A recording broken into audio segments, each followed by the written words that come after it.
2 years ago, we did a similar studio where we looked at the future of the ION expansion to Cambridge. And so last year we did a collaboration with Build Now, which is a group of builders and developers in the Waterloo region as well. So this is the third year in a row that I've been here where we're doing these kinds of large urban scale housing investigations. And really a theme of this studio, they're third-year students in their undergrad, and they're looking at issues of housing in terms of obviously supply and the so-called housing crisis, and also thinking about architecture and design as a key player in the future of housing in Canada. So we're looking at a broad range of issues related to that, including gentrification and affordability, construction types, and densification as well, which is a central factor to the region. The emphasis is that the students learn the issues that are facing the development world today, and both from a community level, from a developer level. This is a chance for the students to engage with the community, not to design in kind of a vacuum within the university, but to actually interact with people that are involved in housing issues, hear their stories, hear their perspectives and their priorities, and then think about how design can respond to those in a meaningful way.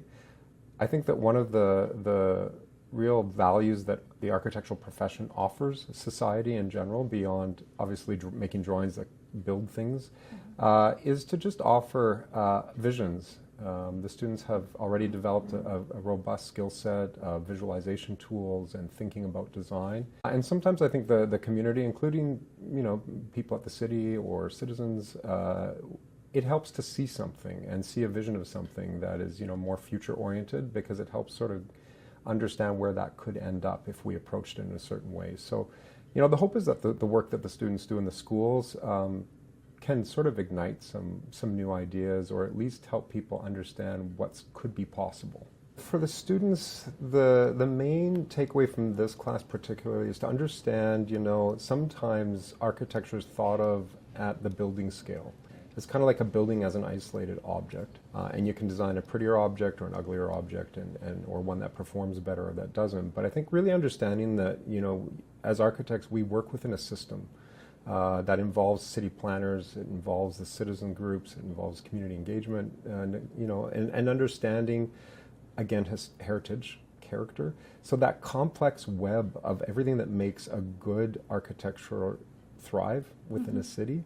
That's what this studio is all about, is that you can design something that looks amazing, but if the program doesn't match what the city needs, or it doesn't plug into the city in the way that the city needs it to, or that the city could thrive if it were plugged in that way, then you're going to kind of miss the opportunities. And you look at the dollars and cents. We're looking at thousands and thousands of people, for instance, inhabiting Hespeler Road.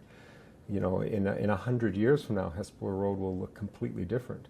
And we have a great opportunity to make that a really pedestrian-friendly, a place where people really want to live. Or it can turn into kind of a North American model of more kind of box stores and towers with no street life. So, I think like the students are excited, I think, to think about that, designing buildings within street lives. We talk a lot about the energy of places. And also I think there's like a real strong emphasis on inclusivity. And thinking about that housing is something that is sort of all society. So to me, it's kind of like a very broad context to think about your agency as a designer, as an architect. And I think the students enjoy that.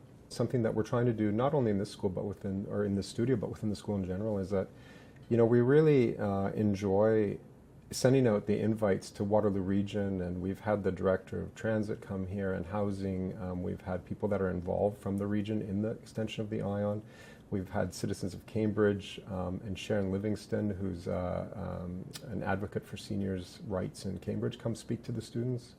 So, I think like through initiatives like this, that idea of the old ivory tower university, that's something that I think we can really improve on, and that communities can work with students to envision things.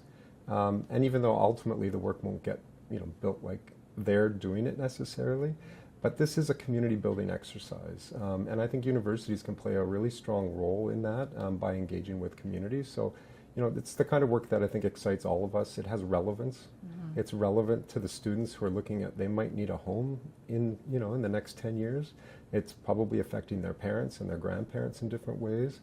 So to be able to design in a space that has such deep relevance, it's on the news every day, that can be very motivating. And yeah, again, I think it's the community groundedness that makes it so inspirational.